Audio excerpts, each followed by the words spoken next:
నేత బుద్ధ వెంకన్న సంచలన వ్యాఖ్యలు చేశారు. వైసీపీ ఎమ్మెల్యేలను మేఘలతో పోల్చారు. అసెంబ్లీకి రాని వారందరూ వెంటనే రాజీనామా చేయాలని ఆయన డిమాండ్ చేశారు. తమ సమస్యలను పరిష్కరిస్తారనే నమ్మకంతోనే ప్రజలు ఎమ్మెల్యేలుగా వీరిని ఎన్నుకుంటే వీరంతా అసెంబ్లీకి డుమ్మా కొడుతున్నారని మండిపడ్డారు.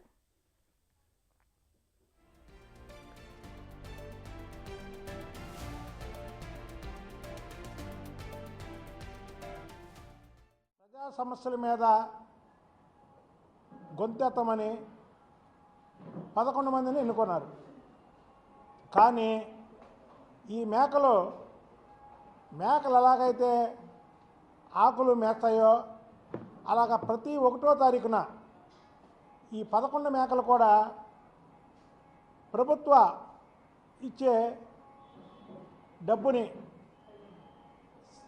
అలాగే వాళ్ళకి ఇచ్చే ఇంటి అద్దె అవనివ్వండి, కారు ఎలివెన్స్లు అవనివ్వండి, ఎలివెన్స్లు మొత్తం కూడా ప్రతి నెల 1,75,000 రూపాయలు వాళ్ళ అకౌంట్లో పడితే ఈ మేకలు ఆ 1,75,000 తింటూ ప్రజల గురించి ఒక్కరోజు కూడా అసెంబ్లీలో మాట్లాడినటువంటి విధానం లేదు. అందుకే ఇక నుంచి చెప్తారు, వైసీపీలో 11 మేకలు ఉన్నాయి, ఆ మేకలోకి పని పాట లేకపోయినా సరే ప్రతి నెల ప్రజాధనాన్ని 1,75,000 మేస్తున్నాయి. ప్రజా సమస్యల మీద